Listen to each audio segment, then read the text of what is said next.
You're 65 years old, feeling healthy, enjoying life, but beneath the surface, your body might be sending subtle signals about how many years you truly have left. These aren't just random quirks, they're hidden indicators that could reveal your real life expectancy. In this video, we'll uncover 8 surprising body signs that can predict how long you'll live after 65. Some might shock you, others will inspire you to take action.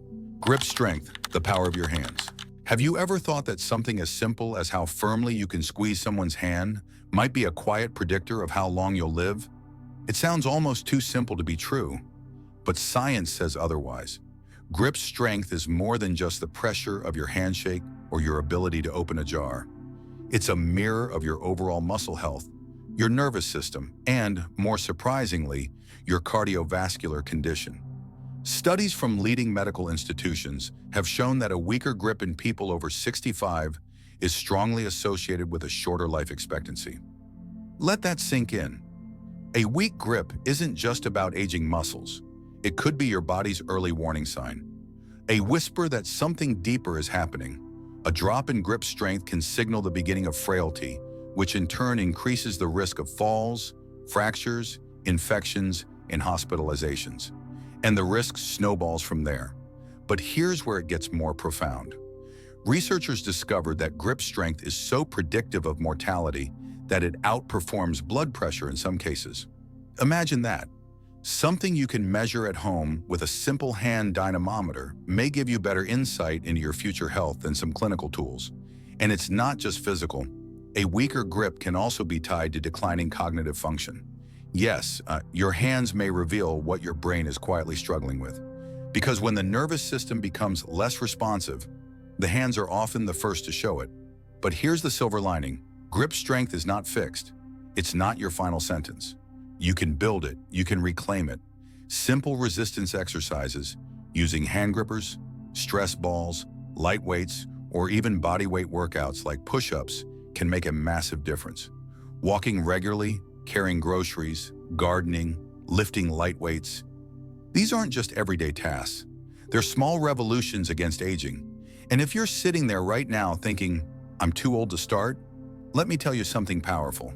There are people in their 70s, 80s, and even 90s who have rebuilt their strength, reclaimed their independence, and even extended their lifespan just by focusing on this one area. Your hands tell a story.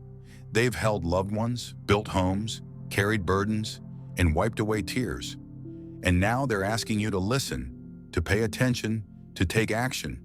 Check your grip strength. Don't ignore what it's telling you, because sometimes the smallest squeeze speaks the loudest truth. Sense of smell, a surprising predictor. It's one of the senses we take for granted, until it starts to fade. Think about it for a moment.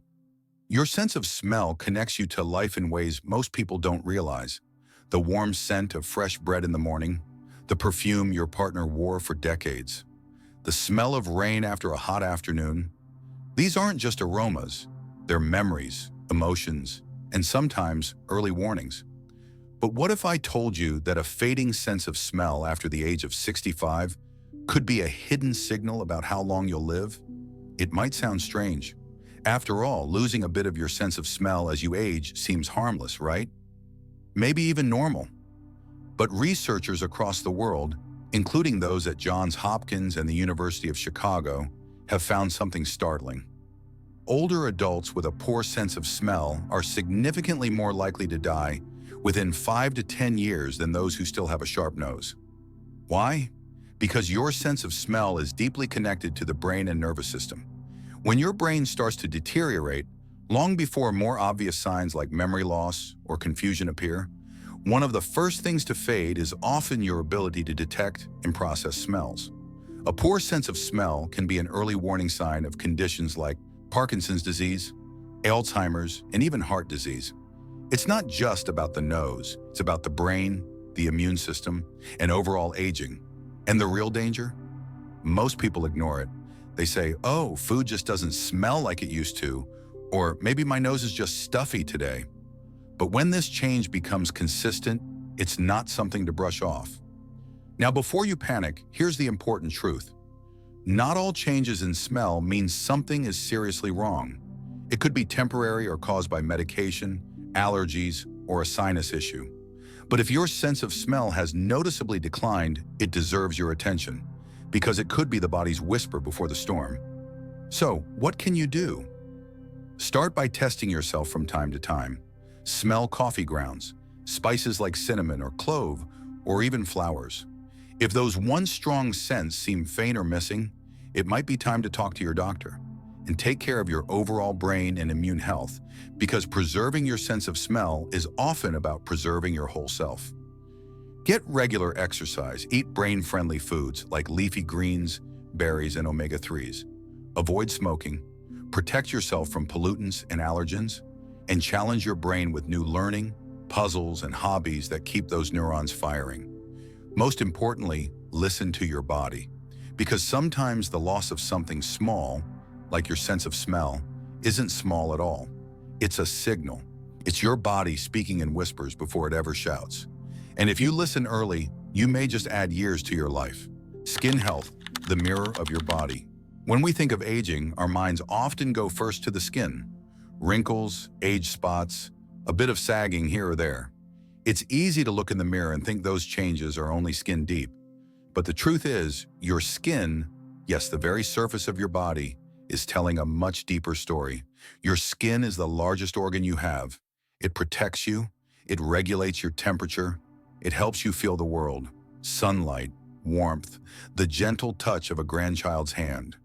But what many people don't realize is that the condition of your skin after 65 can also reveal the state of your internal health, and even predict how long you might live. Scientists and doctors often refer to skin as the window to your internal environment. When something's wrong inside, the skin is often the first to speak up, and not just through rashes or dryness, but in more subtle ways. Increased wrinkles, for example, aren't just about sun damage. They can be linked to the loss of collagen and elastin, but also to oxidative stress, damage happening throughout your entire body, including your heart, blood vessels, and brain.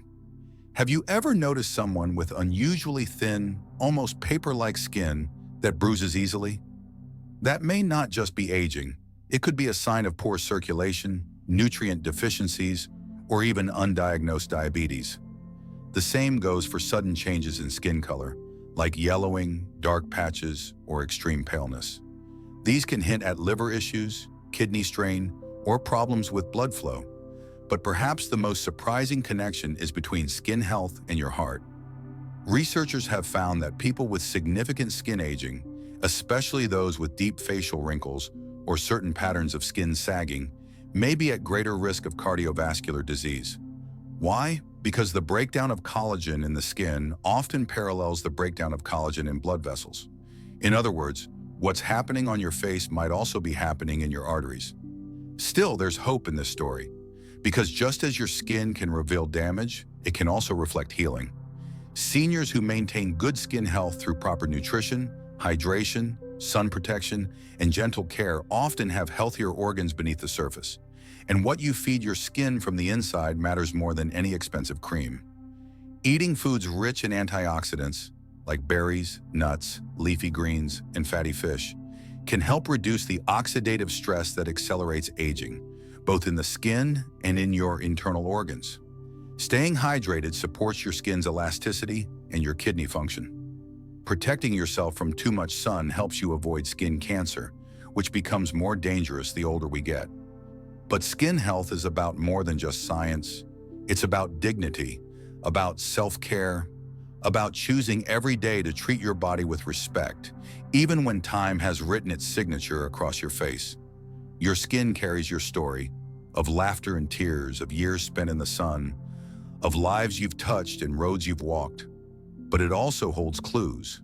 And if you learn to read them, it might just help you live longer, stronger, and more beautifully, inside and out. So the next time you look in the mirror and notice a new spot, a new line, or a change in texture, don't just see aging. See the information, see wisdom, and above all, see a reason to keep taking care of yourself, because your skin is still speaking, and it just might be telling you how to live longer. Social connections, the lifeline of longevity. There's a certain silence that can settle in after 65. The kids have moved out, the house is quieter, Friends may live farther away or may no longer be around at all, and slowly, day by day, that silence can grow heavier. Loneliness isn't always loud.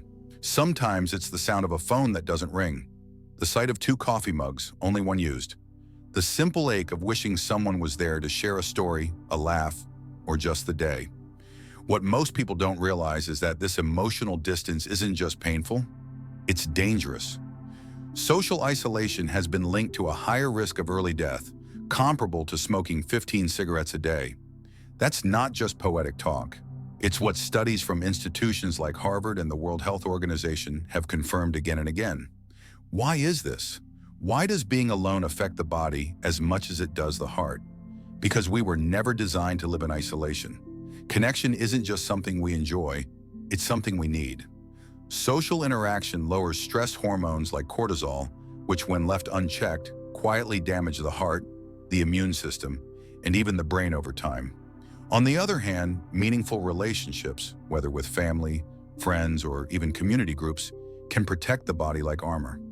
Have you ever noticed that older people who are socially active seem to shine a little brighter? They laugh more, move more, and engage more. Their minds stay sharper, their steps lighter.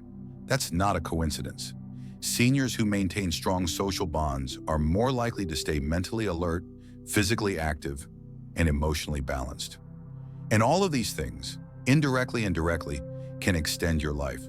But this isn't about being the life of the party. You don't need 100 friends. Sometimes one consistent, caring connection can make all the difference. A neighbor you wave to every morning, a friend you call once a week, a local group you attend where someone remembers your name. These small things aren't small, they're lifelines. And if you've felt disconnected lately, if you're watching this and thinking, that sounds like me, please know that you're not alone in feeling this way. So many people your age quietly carry the same ache. But here's the hopeful part. It's never too late to reconnect. Volunteering at a local center, joining a walking group, taking a class, even online, calling that old friend you haven't spoken to in years, showing up just once to something new. These moments, as small as they may seem, can set a ripple in motion that changes the course of your later years. Because longevity isn't only about exercise or nutrition, it's about laughter, it's about love, it's about being seen.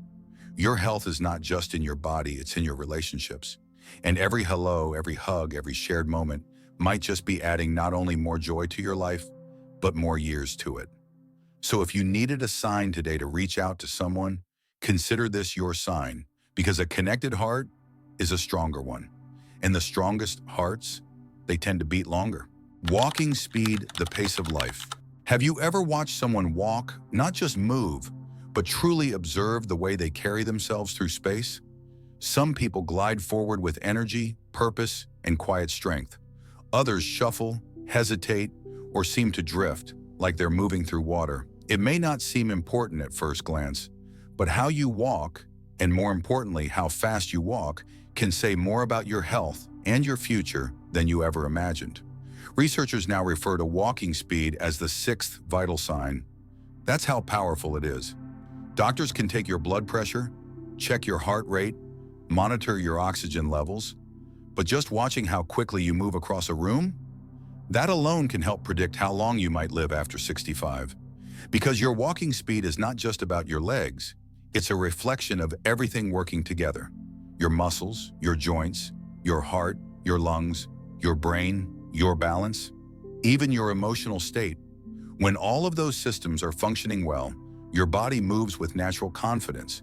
But when one or several begin to struggle, your pace begins to slow. And it doesn't happen all at once. It's gradual, so subtle that you might not even notice until one day a short walk feels long. A trip to the kitchen takes effort. Stairs become something you avoid. But here's the quiet truth behind the science. Studies show that people over 65 who walk slower than average have a significantly higher risk of early death. And it's not just a statistical oddity. A slower pace can indicate declining cardiovascular health, poor muscular strength, or even early neurological changes. In some cases, a reduced walking speed is one of the first physical signs of cognitive decline. Still, this isn't a cause for panic, It's a call to pay attention, to listen to what your body's trying to say. And here's the good news. Just like grip strength, walking speed can be improved. It's not a fixed destiny. The body responds to movement. Muscles remember. Balance can be retrained. Endurance can be rebuilt, even late in life. There are seniors in their 70s and 80s who, after starting a walking program, improved their speed, their mood, their energy levels, and yes, even added years to their lives. You don't need to run marathons. You don't need fancy gym equipment. Just start walking a little each day and notice how your body feels. Set small goals. Maybe it's a walk around the block today, 2 blocks next week, a park bench in the distance next month. Progress doesn't need to be dramatic. It just needs to be consistent. Because when you move your body, you're not just exercising. You're telling your heart, your lungs, your brain, I'm still here, I'm still living, I'm not done yet. And maybe that's the most important message of all. So the next time you rise from a chair, don't just walk, pay attention. Feel the strength in your step. If it's not there yet, build it. If it's strong, protect it. Because every step you take is more than movement. It's a measure of life still being lived, and a future still within reach. Sleep patterns is a restorative rhythm. There's something sacred about sleep. It's the quiet space where the body resets, where the mind lets go, and where healing happens without us even realizing it. But as we age, sleep often becomes more complicated. Lighter, shorter, more fragmented. What used to be 8 solid hours becomes 4 hours here, 2 hours there. And too often we dismiss it as just a normal part of aging. But here's what many people over 65 don't know. Your sleep patterns, how deeply, how long, and how regularly you sleep can reveal powerful clues about your life expectancy. Researchers have found that poor sleep in older adults isn't just a nuisance. It's a warning sign. Not getting enough quality sleep is linked to a higher risk of heart disease, diabetes, depression, and even dementia. And the effects aren't only long-term. In the short term, a single night of poor sleep can raise your blood pressure, increase inflammation, and weaken your immune system.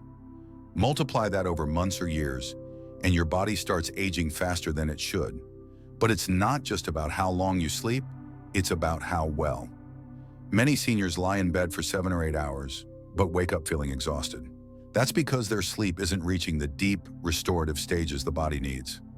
During deep sleep, the brain clears away toxins, literally washing itself clean. The heart slows down, muscle repair, the immune system recharges. And when that rhythm is disrupted, the body suffers silently. Sleep also affects emotional resilience. Have you ever noticed how everything feels heavier after a bad night's sleep? Problems seem bigger. Sadness feels deeper. That's not in your imagination. Lack of sleep changes the chemistry of the brain, making it harder to cope with stress, remember things clearly, and regulate mood. Over time, that mental fatigue chips away at joy, at motivation, and at health. But here's the part many people overlook. Poor sleep is not something you just have to accept. It's not simply the price of getting older. There are ways to reclaim your nights. Simple changes can have a huge impact. Keeping a regular bedtime, dimming lights in the evening, limiting caffeine late in the day, and creating a bedtime ritual that tells the brain, it's time to rest now. Even exposure to natural light during the day, especially in the morning, can help reset your internal clock and improve sleep at night. And if you're dealing with deeper sleep issues like sleep apnea, restless legs, or chronic insomnia, some treatments can make a life-changing difference. But they can only help if you speak up. Too many people suffer in silence, thinking it's just part of aging. It's not. You deserve restful sleep at any age. Because when your sleep improves, everything else begins to shift. Your mood lifts, your memory sharpens, your body heals, your risk of illness drops, and most importantly, your days begin to feel more alive.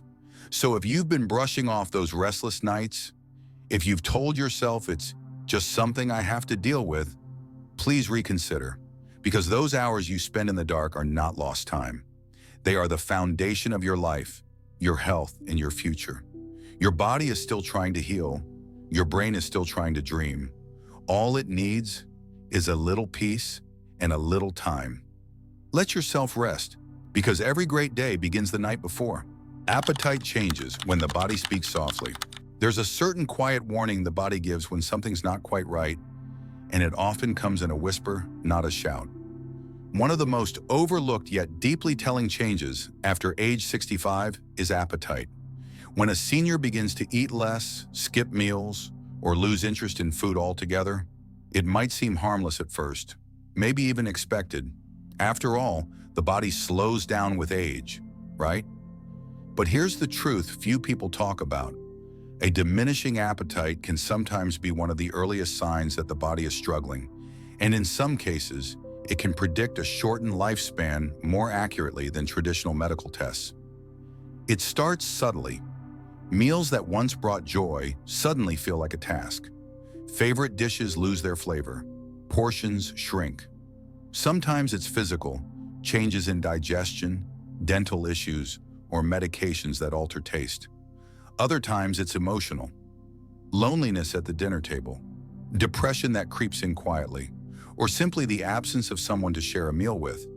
But no matter the reason, a prolonged lack of appetite is never something to brush aside. Because food isn't just fuel, it's a lifeline. It's how the body repairs muscle, fights off infection, and maintains energy. And when that fuel starts running low, the consequences can be dangerous. Muscle loss begins. Weight drops, not just fat, but the strength the body needs to stay upright, balanced, and independent. The immune system weakens, healing slows, and without the right nutrients, the brain itself begins to struggle. Memory fogs, focus fades, mood darkens. It's a quiet unraveling, often unnoticed until it becomes urgent. What makes this so heartbreaking is that many older adults don't mention it. They think it's normal, or they don't want to worry anyone. They say, "I just haven't been hungry lately," or "food just doesn't taste the same anymore." But underneath those words is often a body trying to speak, trying to ask for help. That's why it's so important to listen, not just to what you say about food, but how your body responds to it. If your appetite has changed, don't ignore it. Explore it. Understand why. Sometimes the solution is simple: adjusting medication, treating a dental issue, spicing up food differently, or creating a more inviting mealtime routine. Other times it takes deeper emotional support, a visit from family, eating with friends, a sense of connection that makes food feel meaningful again. Because food isn't just about survival, it's about life, about flavor, memory, tradition, joy. It's about making breakfast and thinking of your mother's kitchen. It's about sharing soup and laughter with someone you love. And it's about giving your body what it needs, not just to stay alive, but to stay vibrant. So if you've noticed yourself or someone you love eating less, enjoying less, losing weight without trying, don't stay silent. That loss of appetite is not just a passing phase. It's a conversation the body is trying to have. And if you listen closely, you might just give yourself the chance to add not only years to your life, but life to your years. Because even a small meal, lovingly prepared, intentionally eaten, can become a turning point. And sometimes, healing begins with just one bite. Recovery time, the clock within. Sometimes the biggest warnings don't come in sudden pain or dramatic symptoms. They come in something far more subtle. How long does it take you to bounce back? From a cold, from a fall, from a sleepless night or a stressful week. As we age, the body's ability to recover becomes one of the clearest and most overlooked signs of how much time we may have left. Think about it. Maybe in your younger years, you could twist your ankle on a Saturday and be back to your routine by Monday. A sleepless night meant a groggy morning, not an entire week of fog. Even getting over the flu seemed like a bump in the road, not a detour. But after 65, something shifts. The bounce back slows. Healing takes longer. And that slow recovery, that's not just aging, it's a message. Because your recovery time is a mirror of your body's resilience. It's the quiet measure of how strong your immune system still is, how well your organs are functioning, how much strength your muscles and bones still carry. When recovery drags on, it's not just an inconvenience. It's often a signal that the systems beneath the surface are wearing thin. A small infection that once came and went can now linger for weeks. A minor injury becomes a serious concern. Even emotional stress, grief, conflict, anxiety can leave a mark that takes months to fade. That's not weakness, it's biology. As we get older, our systems become more delicate. White blood cells slow down, inflammation lasts longer, wounds close more slowly, and internally the body's repair mechanisms begin to lose their edge. But here's the powerful truth. The speed of your recovery can be shaped by the way you live. It's not entirely out of your hands. The body may take longer, but it still wants to heal. It still fights for you, even when you don't feel it. And that's the beauty of it. Resilience can be rebuilt. What you eat, how much you move, how deeply you sleep, and how well you connect with others, all of it adds to your body's reserve. And it's like filling up a tank for the hard days ahead. Every healthy choice, every stretch, every walk around the block, every moment of rest, it's not wasted, it's stored away. So when illness strikes or injury comes, your body has something to draw from. And this isn't just about physical recovery. Emotional and mental resilience matter just as much. After 65, grief can hit harder. Change can feel more jarring. Loss becomes more frequent. But those who cope better, who recover emotionally, tend to live longer too. It's all part of the same rhythm. So if you've found yourself healing more slowly lately, if an illness or injury has knocked you down longer than it used to, don't panic. But don't ignore it either. Take it as a signal. Your body is speaking to you, asking for more care, more rest, more attention, and give it what it needs. Because your ability to recover is not just a health statistic, it's a measure of your future, of how many more years you may have, not just to exist, but to enjoy, to move, to share, to live. So listen to your recovery time. Watch how your body bounces back. That's your internal clock talking, not to scare you, but to guide you. Because even if time slows things down, your body still holds within it the quiet strength to keep going. These 8 hidden signs are your body's way of communicating its health status. By paying attention and taking proactive steps, you can influence your longevity and enjoy a healthier life after 65. Remember, it's never too late to make positive changes. Thank you for watching. If you found this video helpful, please like, share, and subscribe for more insights on healthy aging.